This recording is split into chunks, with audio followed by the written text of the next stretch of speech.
Hello again, everybody. This is James Bartley, and you're watching and listening to the Cosmic Switchboard Show. Today, our very special guest is Poppy. Poppy is a personal friend of mine who's had a lifetime of experiences, ET experiences. She's also been a targeted individual. She's had a variety of experiences, and so we're going to have her website information, mayanmissions.com, up on our website and our dedicated YouTube channel. And without any further ado, Poppy, welcome to the Cosmic Switchboard Show. Thanks, James. Nice to be here. Poppy, give a bit of a background so our listeners get an idea of who you are and how you came to this realization. And along the way, as you came into the realization of who you are, the fact that you had all these different gifts, and the fact that, you know, there are certain powers that be or want to be that don't seem to be appreciative of people with these gifts, so to speak. So please, at your leisure. Yeah. Okay, well, I'll start off from my earliest memories in this lifetime. I have plenty of memories of other lifetimes too, but with this lifetime, I'm not going to go too much into my family history, but just to say that some very traumatic things happened to me when I was a very small child and a baby. And they were very traumatizing. So what happened was that my gift of sight opened when I was a very young child, out of needing to be able to see and feel what was around me and in my field. So I was aware of things in other dimensions, and I've always seen energy, which translates into a reading disability, because I see energy at the same time as I see everything else. And so when things are not in resonance, I cannot actually comprehend or read because it's all distorted and moving all over the page, and which has actually sort of become a guidance system as well. So I grew up very, very different, in a very traditional family with very traditional values, being actually what I like to call the rainbow sheep of the family. So I perceived everything differently from a very, very young age. And my parents didn't perceive it that way, so I was often told that's just not how it is and you're too sensitive. And so I had a lot of doubt, and because there was a lot of things that happened that were quite traumatic for a young child to endure, I became very fragmented and broken, not in my body, not able to control certain bodily functions, which was very embarrassing and hard to live with. As a child, bullied a lot at school, always different, always just trying to find my way. But I found solace in nature. So I spent a lot of time in nature as a child. I just loved to watch the clouds. I actually felt that the wind was communicating with me and telling me that everything was okay, that I was going to make it. So I actually felt encouraged and nurtured by nature, most of all. We had a cat when I was a girl who I felt that I was in telepathy with.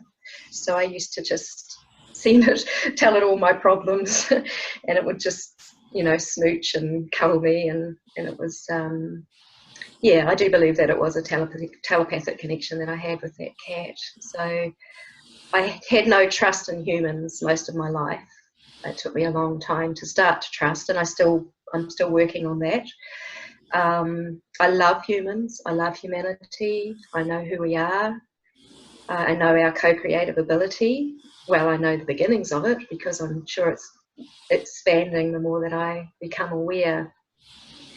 So my life has taken me on a long journey with many experiences. I had, because of my awareness and seeing into other realms, and I had a memory of being just a young girl, probably 6 or 7, and having Bugs Bunny come and visit me in my bedroom, and being absolutely terrified. And I found out later that there are mind control programs that are associated with Disney. You know, they'll come like a djinn that will be dressed up as something that they think that you're going to be attracted to or interact with. But because I'd had so much going on in those realms in my field, and I was just not trusting of anything, so I would just scream and bang on my parents' door. So I had a lot of nightmares and a lot of night terrors, and well, pretty much, I suppose you could call it PTSD. Well, not into labels, but yeah, it's sort of been with me all my life. And I find a lot more peace and solace now, but I've had to work incredibly hard to get to that point. Yeah, so my life has been all about healing. When you began to perceive these other dimensions and other realities as a young girl, what were some of the memories you have? And as a young girl, through a young girl's eyes, what were the sensations and the feelings and the perceptions like? Well, for me, it was absolutely terrifying. Children talk about monsters. If they ever talk about monsters, I think we should take them seriously. Yeah. and we should know how to be able to address the monsters. And I mean, that's what a child will call it. You know, they take all sorts of terrifying shapes and forms. Reptilian beings, you know, big long pointy teeth, things that are telling you they want to kill you, threatening your life, pinning you on the bed, moving. You know, you can feel the blankets move, you're aware of the presences that are in the room. So it was always terrifying for me at night. And I would just wake up incredibly, needing to go to the bathroom, incredibly disorientated, just not able to function. And then I'd be in trouble because, of course, a little child with such terror is going to wet the bed, you know. So, you know, and that's a reality. I think, you know, it's a sign of distress.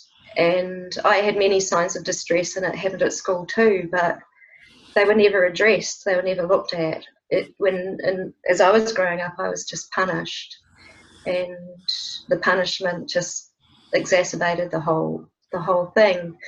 So I was very timid and very untrusting of people. School was a nightmare for me.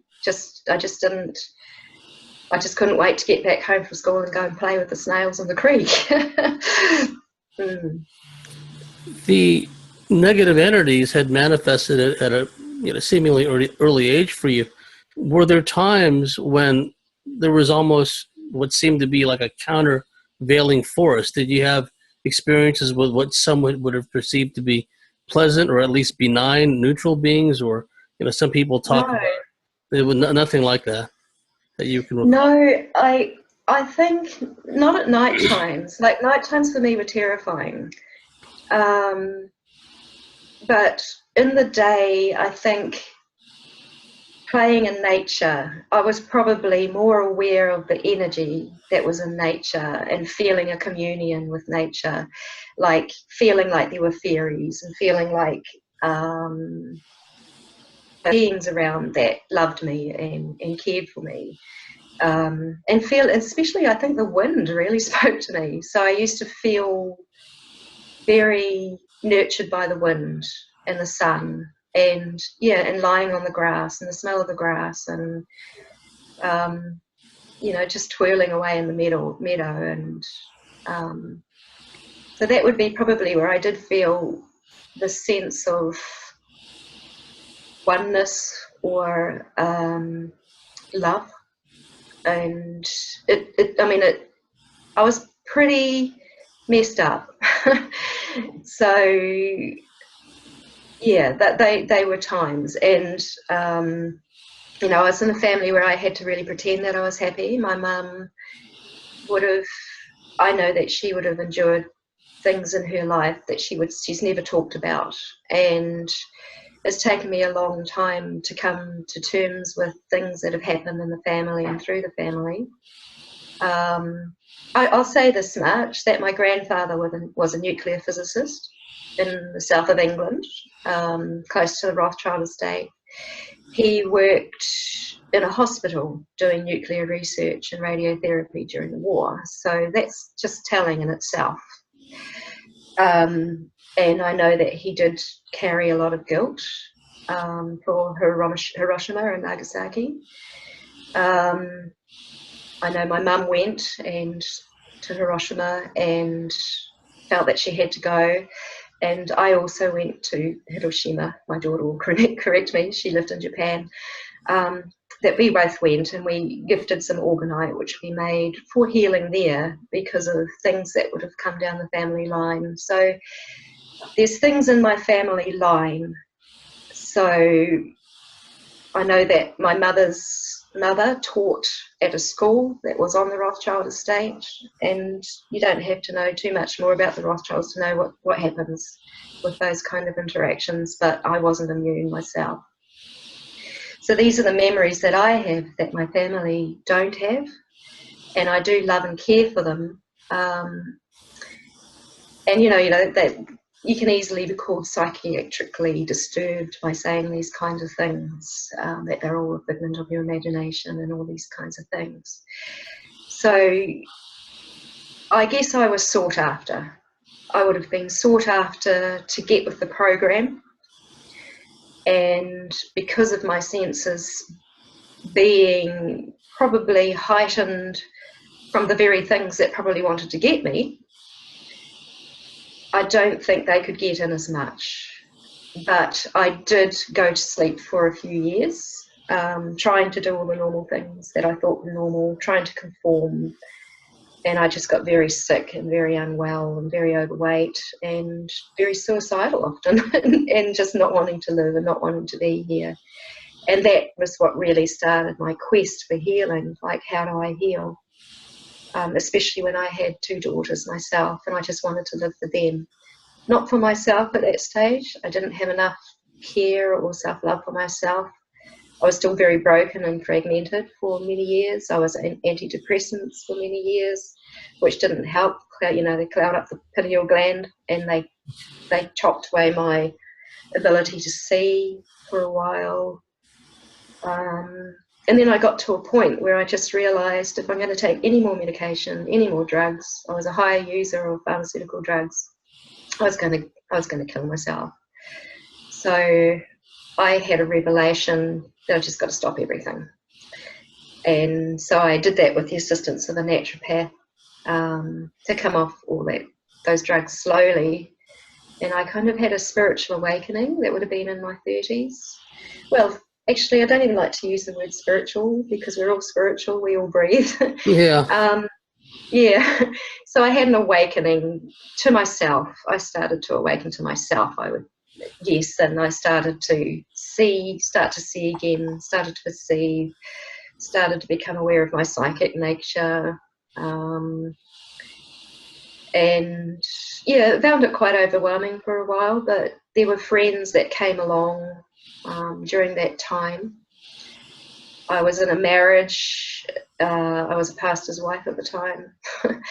So I was searching for answers through a church. It wasn't a healthy marriage at all. I mean, often if we've had traumas as a child, we go into situations where the same things come up. It's kind of like an attempt to heal, as I see it. So I kind of got myself in a situation again where he had an addiction, and when he went and followed after his addiction, I was getting basically raped by spirits and entities and beings, and it was that terror. And you could lock all the doors, you could lock all the windows, but you couldn't stop that from happening. And I was too scared to tell anybody for a long time. I guess I was fearful I was just going to end up in a psychiatric unit. So, yeah, I worked in admin for a while. I was a good administrator, working for the New Zealand government for a little while, and that changed into other Crown research and all that sort of stuff. And then I just felt that I needed to follow something else. And I had started having counselling, and I thought, well, I'll become a counsellor. So that's when I started looking at healing. And it was an inroad. When I came out of my marriage and out of the church during that time, got off all my medications and started to get fit. I was very overweight. And for my research project, I decided I was going to go and interview people from special forces to find out how people heal when they can't use the talking therapy. Knowing that when people are in special forces, they are not allowed to talk about their missions. And that was what, again, started to open my eyes to what was going on. So I was New really Zealand SAS, people like that? No, I actually went to Arizona. Oh, you went to like American Special Forces, people like that? Yeah. Oh, okay. Yeah. So I was communicating with someone I had met on the internet, and he said he would help me find interviews. So I was supposed to have about 4 interviews, but I got 2 interviews, and that was okay. It was enough to do my research project. And, I did it all within the guidelines, but I had revelations that while I was interviewing, but also staying with this person, that there was a whole lot of things he was trying to say, and I just started to read between the lines at everything that he wasn't saying. And then I started to see a bigger picture. I started to see, when 9/11 happened, I was so gullible that I thought it was a true thing, what the news media reported. And, and then you see people that are sort of working in aerospace, and they're kind of connected with all of this, and they're pumping out this message. And then I start reading between the lines, and it's like, that's when I started to sort of wake up a little bit to what's going on. At the end of my counselling degree, I had what I'll call a breakthrough, because a breakdown means that you break down and you don't get up again. But I came through because I realised that counselling wasn't going to heal. You can talk and talk and talk until the cows come home, but you can't access cellular memory, and you can't. You can come a certain way, you can remember, like bring some fragments together, but most of the things that would happen to me were in my unconscious memory. Like, some of them were so painful and so traumatic that they were buried. Like, I was only starting to have memories of sexual abuse in my 30s, and having counselling for that, and then realising it wasn't actually taking me that far. It wasn't really healing me, and I felt that I had to keep staying in this and telling my story, and that I was supposed to feel angry, and I was supposed to feel all of these things. But, I was never taught, well, actually, these things have happened, and I need to take responsibility for how I'm feeling and what I'm going, and to be able to access deep into all of that cellular memory and be able to transform it from within. So I ask a lot of questions fervently, and whatever looks after me, I tend to call it source, as I don't like the resonance of the word God. You might as well say dog, God. It sounds the same to me. And I don't want to offend anyone, because I know it's very special to a lot of people. But for me, there isn't actually even a word. But I know that there's a force, and even if it's my multidimensional selves that are really taking care of me, gone ahead of myself, to make a way for myself to do my purpose here. So I then met someone who introduced me to more mind-body therapies, breath work, People might have heard of The Journey by Brandon Bayes, which I started to do. So this was about being able to access cellular memory. So these came in handy for later down the line. And this partner and I, we started to develop health retreats for people with depression, anxiety, some addictions, just one-to-one health retreats. And that's what we started to bring together. So we did that with mind-body therapies, and we brought in a lot of therapists that did massage and things like acupuncture, reflexology, herbalists, naturopaths. So we started to sort of bring in a group of people that would actually be able to support the guests that came with what they're doing. And we had a life coaching program. So I was taught by a life coach from Melbourne, actually, who used to be a naturopath, but started to get into the emotional links to disease, including depression and anxiety. So he taught me, and I actually just took to it like a duck to water, really. So this is what we used to start to offer. And then decided, like I said, three people in my family had cancer. My father had kidney cancer, and he had lung cancer, which reversed. My mother had breast cancer. My sister had breast cancer. So I was actually really keen to find out, how do people heal from cancer naturally? Because I was very aware of the medical system and how I was in a downward spiral with them, with all that pharmaceutical medication that I had, and that it created a lot of health issues in my body. And it took a lot to reverse all of that naturally. So I've been working on that all my life since then, and I still do.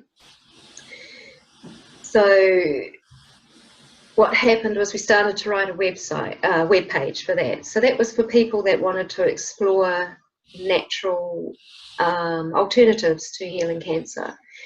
And that was meant, as a facilitator, you bring in all of these other therapists and you make a way from them. And like, I'm very intuitive, and my partner was also very intuitive. And so this is how you would bring it together. And of course, some watchdog came in, saw the page, and wrote to the Advertising Standards Authority in New Zealand. Now, the Advertising Standards Authority, we found out, is just a big boys club.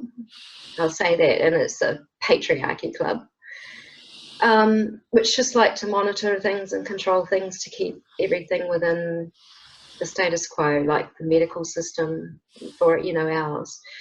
So this watchdog wrote in, and they decided that we had made false claims. So I'd made a statement in there that had said that it was the immune system that heals cancer, which I thought everybody knew. And so they put three kind of charges against us. And one was making false claims. Another one was social irresponsibility. And I can't remember what the third one was. They withdrew. The same people that poison the world with their pharmaceuticals and all their false claims, they have the gall to do this. Yes. Yes, they did that. And so my partner at the time, he said, well, who are you, and what authority do you have? And they just said they were their own organisation, and we hadn't broken any laws. There was nothing. And they said, look, here's our codes. You have to comply with these codes. So I thought, okay. So I rewrote that page, decided we're not going there. We're not going to go and touch that area. But anyway, I supported it. I supported it with good research that I had been looking at anyway, and made a very powerful page that people could look at, and also asked for an honest reporter, believing at the time, so gullible was I, that there could be an honest reporter. Anyway,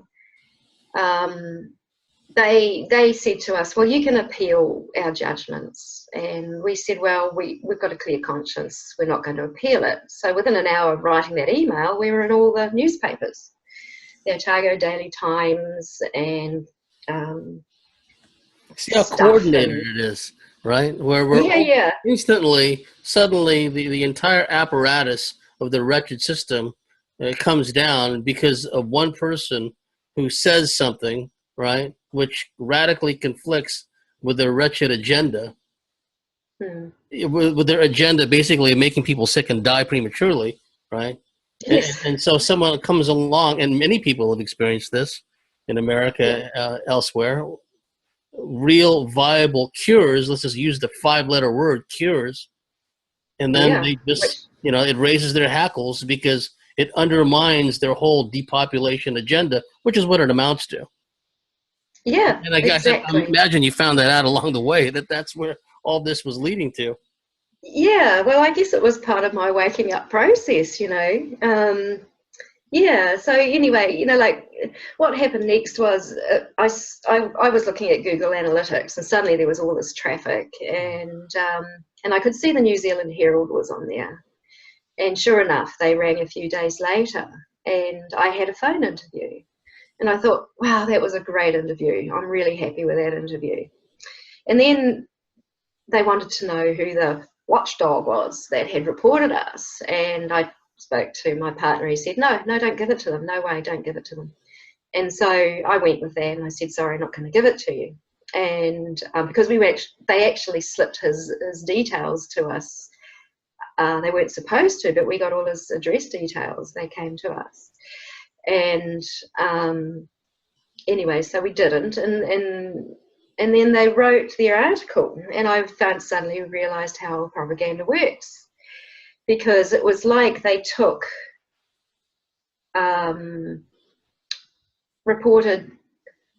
they took everything out, they twisted words, they turned it all around, made us look like demon children, basically, and it went into the front page, great big photo that they stole off the website, and it went all out to the whole of New Zealand. And then someone from the Skeptics Society in Australia got hold of it, Of course.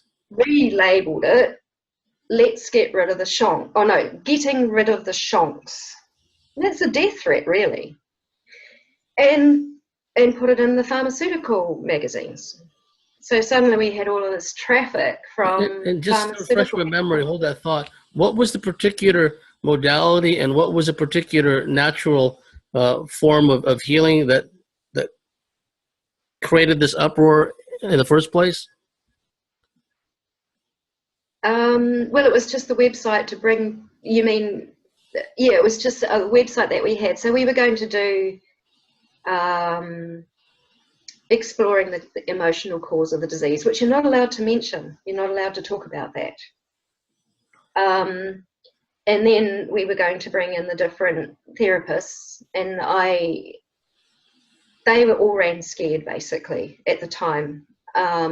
So I'm not mentioning any names, but there were some amazing therapists that were having really good, people were healing of cancer. Oh, I see. What they saw was this, like, agglomeration of all these different naturopaths, people with different uh, backgrounds, healing modalities, perspectives, coming together to explain, to basically undermine their whole fraudulent scam system. So they saw that as Well, a mortal threat, I guess. yeah, they saw us as a threat to whatever they did. We kept it private, which therapists came to the retreat centre, because they had their own practices and everything, and they just came with agreements, and that was all by private arrangement. So it looked like it was me and my partner. But we, as a facilitator, you put the program together, bringing people in, we had someone that looked at all the different elements, so what would be the right diet for that person, because everybody's unique and different. Gerson therapy does not actually suit everybody. it's actually developed for an O blood type. So there's a lot of nightshades in there, like potatoes and tomatoes and things like that, which are no good for an A blood type, for example. So it's actually finding the right nutrition, the right practices, and all of these sorts of things. So anyway, after that, we did have retreats booked. And in those days, we didn't get deposits. We didn't need to. People came. They came to the retreats that they'd booked, and it all flowed. But they all fell away. So we were left with a huge rent and no one coming anymore. So so basically that was April 2010, we became homeless, and I've been homeless ever since. And financially stricken. They come in, and everywhere will come in. The IRD, which is the same as the IRS for America, so that Inland Revenue Department will come in and try and get in. They tried bankruptcy with my partner, but they couldn't actually bankrupt him, because that's actually something that has to be done with, it's actually voluntary. And so he never complied, so they couldn't actually do that. It was sort of like held in stalemate. And like when all of this happened, I started to write a website, it was called relatingtolife.com, and it was all about how courts work. It was about the banking system. It was about geoengineering. It was about colonization. So there was a lot about the whole colonization agenda of New Zealand, being, one of the most recently colonized countries, how they do that, how do they come in, and how do they use their black magic spells, basically legislation, to bind people and to take over their birthright, and control or govern. And so I had some pretty powerful stuff on that website. There was quite a few people that contributed to that. And in the end, it was up for quite a while. My partner used to be an advocate. He used to help different people that were going through different court cases. A good someone we met was doing awesome work, getting children back with families when the government had split those families up for no good reason. He was found slumped over his computer, having had a heart attack. We knew what happened. He was healthy and fit. There was no reason for him to be killed. He was, but what can you do? What can you say? How long ago was this? Gosh, it was a few years back now. But these are the things that get people running in fear. So many natural health workers have had that. There's so many people. I've just lost a dear friend. I'm not going to mention names because people will be grieving right now. But there was foul play. He was an activist. He did a lot for health. He stopped the TPPA in New Zealand. He did a lot of really good work, and he was left homeless, and his lifestyle was interfered with. They've been after me. I have had to stay one step ahead of the game to stay alive. And, they do it in such a way that I could just sound like a crazy person if I start talking about it. But why would there be 2,4,5-T in my hair analysis, which was the causative pollutant of cancer that I had later?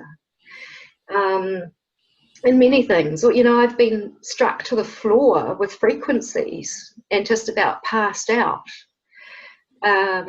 I've had jinn jumping on me. I've had all kinds of interference, not only in the 3D, but when we were, when we were being pursued by lawyers that were like one particular thing, they were trying to bankrupt my ex-partner, and we were house sitting at a place, and sure enough, that night, floating through the air, I see a face, in that realm. Oh, okay, coming towards my partner. So right, I shoo it off and go back to sleep. And the cats are all reacting. There were cats sleeping on the bed that night. And then about, I don't know, must have been an hour or two later, comes back again, and I see a face. And I shoo it off. And then the next day, they were trying to serve him papers, and we were trying to stay under the radar. And so they tried to serve papers through email. Anyway, I looked up who was trying to serve these papers. Sure enough, the face that I saw that night was the lawyer that was trying to serve the papers. So this is what they do behind the scenes in their black magic realm. There's That's all kind of exactly black what it's magic. like. That's exactly what happens. Yeah. So I actually started, and when I was doing a lot of work on Maori sovereignty, and I was living in a home, and a lot of people were coming back and forwards. 3 o'clock in the morning, you could guarantee someone's there, someone's in the room, they're looking at you, you know. You see their faces, you see them, and, you know, you shoo them off. And you come in, and, you know, I'd just be sitting there, and I'd just close my eyes, and I'd see all of these beings with closed eyes, ghoulish looking things, you know. You'd see reptilian beings. I'd just see these beings all around. And at that time, it wasn't long after I was working on the Maori sovereignty stuff that I found out that I had cancer myself. I was quite malnourished at the time. Just wasn't able to get adequate food just by being homeless for so long. Like, oh, sorry, I try not to cry, but it's been really, really hard. And thank you for your courage, and thank you for sharing this, because you know, this is happening to real people like yourself. There's a lot of people out there that consider themselves activists. Oh, I forwarded a post. I forwarded 93 posts on Facebook today. I argued with 12 other people on Facebook because I disagreed with them, and they think they're a truther or an activist, when it's people like you standing in the gap, people like you at the spear point, who are actually making changes, and actually, you know, in many ways they were reacting to you. That actually shows your power in all this. Yeah, well, it sort of felt like I had no choice, really. You know, either I was going to lie down and just get steamrolled by the system, or I could stand up and, you know, do what I could to be true to myself. But I feel that I came with this lifetime with a purpose to create conscious awareness, and to find the ways that all of us can break through. And I do believe that we can, and we may see it in this lifetime. It's up to human consciousness. It's up to us how we do that. You know, so many people are waiting for some, you know, alien to come and save them, or some savior or something, but it's actually up to us, ourselves, as I see it. Ascension, to me, is simply raising our frequency, and it's an inside job, and we do it ourselves. That's how I see it. And so now I like to try to empower people and inspire people that they can. Yeah, so it's you know, it's been a huge process of detoxifying my body, healing all my fears. And this is the gift of my journey, is that I've been able to heal fears, and heal fears to the point now. I'm not saying that I'm fearless yet, but this is what we've got to do. We've just got to heal all our fear. And this is what my journey has been about. I feel fortunate that I can see into the other dimensions, and I can see what is happening, and I can take care of things from a higher timeless dimension and bring that energy back down and change things down here. And I believe that we all can. And this is what is so important about know thyself. Yes. If that's one of the, you know, I believe we're here to learn and grow. And to make the most of the human experience. So many people deny their humanity. You know, I'm a Pleiadian, I'm Lyran, I'm Syrian, and that's all great. It's all good to know. I feel like telling me, yeah, pal, you're in the wrong star system. Okay, when they start telling me these things, that they forget the importance of being in embodiment. Okay, I've lived in these other star systems. I've lived in these higher dimensions, but here I am in physical embodiment, in this earthly plane to do a job. I'm not going to shirk that responsibility. I'm not going to say, oh, woe is me, I should be off in the Sirius system right now, you know? It's like, that's the biggest cop-out, and I hear that constantly. Yeah. It's just a lot of Yeah. whining, and yeah. And one thing that's like a commonality amongst a lot of people that go through these kinds of challenges is that they go through cycles sometimes, and sometimes it's rather like constant of interference from different quarters. And the beauty of what you've shared, Poppy, is that when you see, like, for example, the face of the lawyer coming after you in you know, this other realm and bleeding into our realm, it underscores the fact that there is a nether dimensional aspect to all this. So many of these people, these truthers, these activists, it's the reason they're always behind the eight ball, the reason they're always in such a negative frame of mind is because they only see the outward manifestations of all this. The banking Yeah. cartel, the false flag terrorism, the endless lies of the mainstream media. And so they can't see, they can't peer beyond the veil. And if they had that Yeah. ability like you do, it would be like, oh, that's how they're doing all this. And so it's a Yeah. frequency war. It's we have to be embodied, but at the same time anchor and pull in these higher dimensions of knowledge and understanding, and that buffers us, that makes us stronger. We plug in more to organic source, but no, what they do, they go on to InfoWars, more bad news. They just get so Yeah. densified. I don't even like to And be so around these into, people anymore. yeah, and they're so into technology, and you know, like they're not connecting with the earth, they're not connecting with nature, and they're not connecting with the sun. It's like they're losing that sense of reality, or they're living in another reality, which is kind of this artificial, it's another artificial construct. I mean, we're all really living in an artificial construct. Money is an artificial thing. And, you know, like actually our direct source of nourishment is the earth and the sun and nature. Yes. But all of these things have got in between, and they've been used as a control mechanism and a control system. And this is where our consciousness has to expand, whereas I'm very, very into the Mayan rhythms. So the Mayan rhythms are natural rhythms of time. It's time as art. Whereas the Gregorian calendar is a commercial calendar. So it carries the energy of commerce. Yes. And so while we're Tuesdaying, Mondaying, and being weak and earning, you know, we're holding that energy. You know, earn, that's a dead thing. A week, why are we weak? You know, Yes. Moon Day, Saturn Day, you know, Yeah, like, yeah. A Thursday, which, you know, some can yes, interpret as Enki or something. So every Thursday is yeah, an Enki day. And so yeah, I'd like you to elaborate on that, Poppy, because that's a key aspect. What's been described to me and some of my colleagues as a flat field time effect, that these archons, the Anunnaki, call them what you will, they're all cut from the same cloth as far as I'm concerned.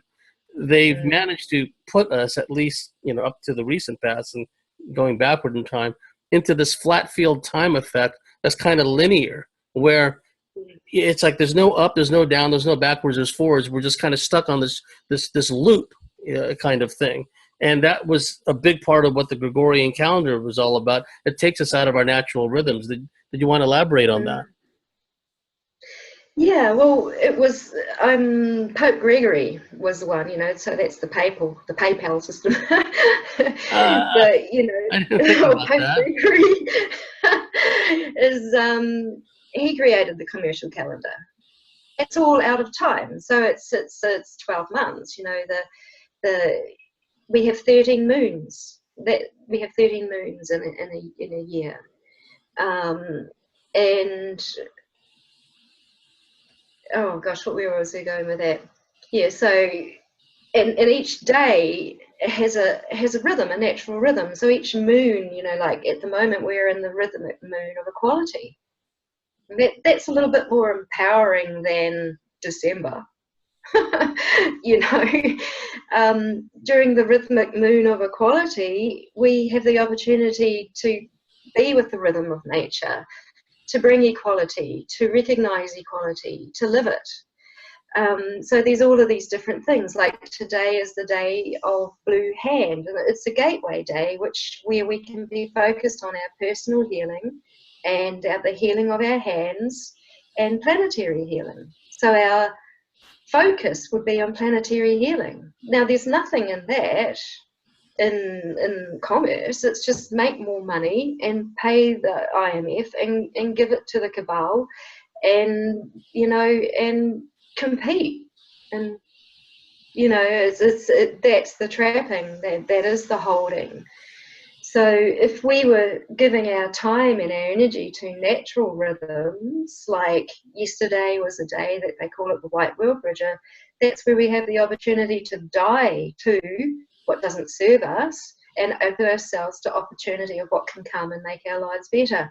So every day brings an energy, and we're not, like when Indigenous people, they all have their different calendars or their different records of time. So Native American people, they'll be looking at the directions. They're looking at, this is just flowered. That means we've got to do this. This is talking to me. The hawk has just come in and given me this message.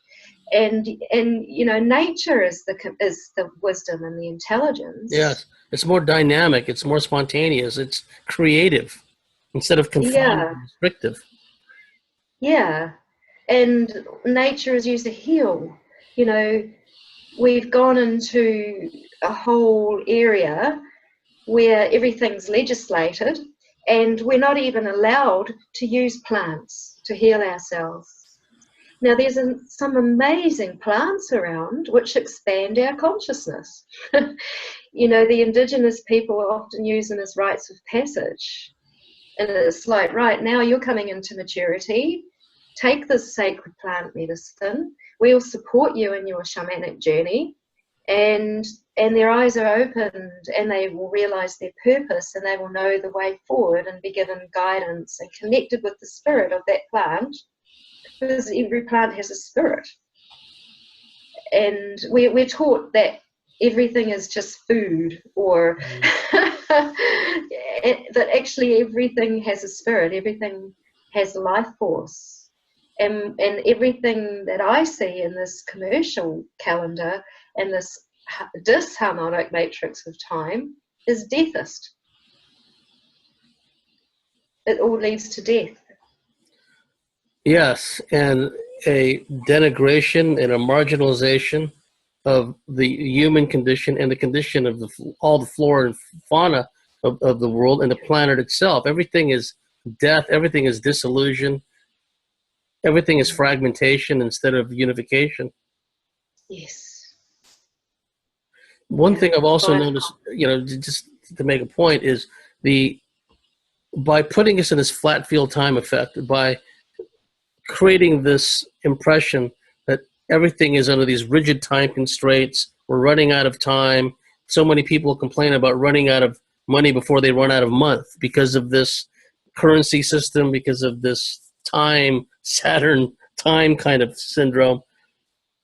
People's vision is radically shrunk, where a lot of people can only see to the next paycheck, the next fortnight, right? They lack the vision to see beyond that, because trading hours for dollars, this money trap, it circumscribes their whole vision, everything, their dreams, their visions, where they see themselves in 5 years, where they see themselves and their family in 10 years.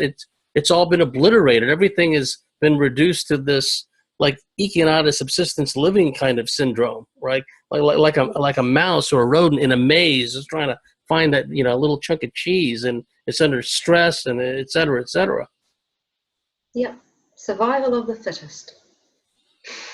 Now, could you tell us a bit also about, because you went through the targeted person aspect of life experience. So do you regard that as being part and parcel of what all these different forces were doing to you because of the website you had, the naturopathy and working with other people of the same mindset? Or was that something that kind of, it was a progression from childhood and the unfortunate abuse you'd suffered? Well, yeah, I think I was targeted even in the womb. Yeah, many people are Uh, actually. I know, look, I do a lot of regression work and I've done a lot of breath work. So I have memory of my conception even. And I have memory of hitting this denseness and my memory of being in the womb was as if I was in a lead blanket. I couldn't feel my mother. I felt totally isolated. Um, my birth was traumatic. I was born very quickly, and it was, and you know, separated from my mother immediately as they did, and you know, they cut the cord, which gives us the belief system there's never enough. They do that before we've, you know, got all the blood from the placenta that we need. So Yeah. birthing, Even before, you know, even before the baby takes his or her first breath, snip, yeah, and it's like it's gasping for air. yeah, Then they wonder, oh, and you got held to up by the feet. held up by the feet. Everything about it is Saturnian, Luciferian. Everything is Yeah, like an inversion of what yeah, nature is like, right? yeah. Totally traumatic. I mean, you just imagine that little baby spine curled around like that, and then whoa, Yeah. whack, you know, and blinding lights and getting fed on the hour, you know, the hour that you were allowed to back then. Yeah, all of these things. And then, you know, it created a traumatic pattern. So, of course, our psyche is still going to keep attracting that in order to heal. Yeah, so the different forms of abuse, and my family not even aware of that, and I do not hold any blame or responsibility for them in all that. So if they were to hear this, I'd want them to know that, and that I would be for them if they do ever have a memory, if they do start to realize anything that I have. Yeah, so really, really nasty stuff happening as a baby. Let's just say I could not feel my genitals from a very young age because it was what happened in that area of my body was so traumatic that I was disconnected. Hmm. Okay, so and it's taken me years and years and years to heal that. I don't see that I've had a really good, healthy relationship with a human in that way yet, and I may not, and that's okay. I would like to, but you know, that's my journey, my progression, or whatever. I'm certainly not on the look. Yeah, so and it comes down to, you know, I've done masses and masses and masses of work, and I'm very grateful for people like Stone Hobbit who helped me through some things. Yes. Remarkable lady. And she's a remarkable lady, absolutely remarkable, and very in tune with what frequency is. I'm very grateful for people like her, yeah, who've actually been through these things, and love and care about humanity. And I think that is the miracle, that in spite of all that's happened, we can still love and we can care. So I think the targeting, it's probably happened all my life, but I've been more aware, you know, when it's blatant, like being harassed and set up and chased by government authorities. You know, I was set up in an airport, for goodness sake. Fortunately, I'd had a healing session with a good practitioner, and I had a vision before it happened. And the vision was opening the curtain in The Wizard of Oz and just seeing the puppet master. Mm. And my partner and I went out to talk to someone who was pretending that his wife needed to come and do a retreat for anxiety. I'd already had an intuition that this guy was dangerous, and I wasn't all that keen, but my partner took me into it. So anyway, we went in and we sat. We were in the airport. And he had his computer on all the time. Strange. Okay, so he's probably recording everything. And prior to that, I'd been talking about, I'm sorry, there's a little bit of background to it. On a forum, my partner and I had been talking about MMS. It's chlorine dioxide. It's a hyperoxygenation thing, and how how maybe this could be good for decalcifying the pineal gland, things like that, and detoxing. And anyway, trolls came on and started to argue, and I'm pretty good at finding research and just firing it up there and firing up there and firing up there. And then they suddenly stuck up the propaganda article that the New Zealand Herald had put up and said, oh, naughty, naughty people. So I knew that they were connected to this airport incident, and not at the time, but more in hindsight. So anyway, that was all happening, and they interviewed, and the guy had changed his story too, so I could see that he wasn't genuine. And then we saw some friends, so we went to talk to these friends that were in the airport, which was kind of funny because they had actually set up people to try to serve papers on my ex-partner. And so we were holding up. This guy said he had a plane, but he never got on one. Anyway, we finished talking with the friends. I went to the ladies' room, and I come out and I find my partner rushing up to security saying help. And some guys had tried to force papers on him. So we knew about the system, and he was like, I'm not that person. And I started to get my phone out to start filming it. And the guy was, he was cursing and cursing and cursing at Peter. And Peter went up to the security people and said, these guys are calling me a effing this and an effing that, and the security people said to him, we won't have this language in our airport, and started to, turn it on to him.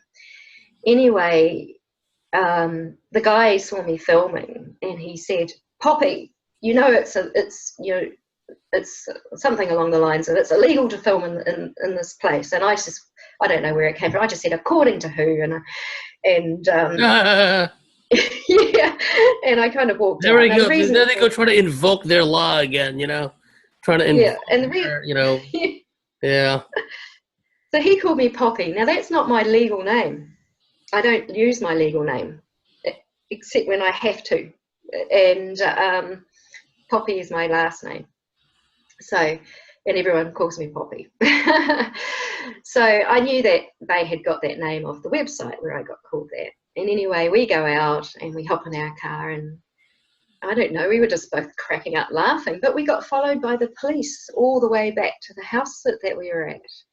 Well, just about. We decided that we were going to turn off a road that wasn't ours and see if they still followed us. So we went down a road that wasn't ours. This is going down rural roads out of the city. And anyway, and then the police did a U-turn and they took off.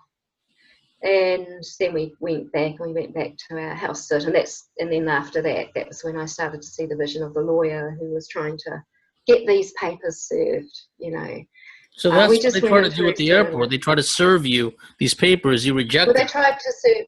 Well, the guy did the interview, and then they tried to serve him. Yeah. Okay, because we couldn't pay credit cards, and we'd suddenly tuned on and switched on to what the fraud they were. And there was enough outstanding money that they thought they could bankrupt him. They just try to take you out in every single way that you can. For me, I know that it was through health, and for him, financial. Health is what was more dear to me, and finances were probably what was more dear to him in some ways. I mean, he's been a good man, and he helped me a heck of a lot. And we stayed together for a lot longer than we should have for survival. We weren't good for each other in the end. After I did the etheric implant removal process with Lynn, I was able to see things a lot more, Lynn Williams, I was able to see things a lot more clearly as to what was what. And, I did other healing work, and I started to realise what my purpose and mission was more about. And so I was in Malaysia at the time. We were doing a house sit in Malaysia and did some crystal gifting with these powerful little seed crystals. When you do them, what I found is if you've got anything left in your ego, it's going to get worked on. And I left my partner the next day, which meant that I had to start life. Our way of doing things together, which had sustained us, had gone. So when I came back to New Zealand in June, I came back with no money, no home. I had a car. I couldn't buy groceries because the battery was dead and I had to get that replaced. I was living on faith, going out praying in light language every day, which is one thing that I use. It's a frequency thing. Light language is a frequency. So it's something that I do a lot daily. I like to do it with the sun. I have a connection with the sun, going back and forwards. These are just things that I found for myself. I'm drawn to energy. I'm drawn to frequency. So I had to go back into the system.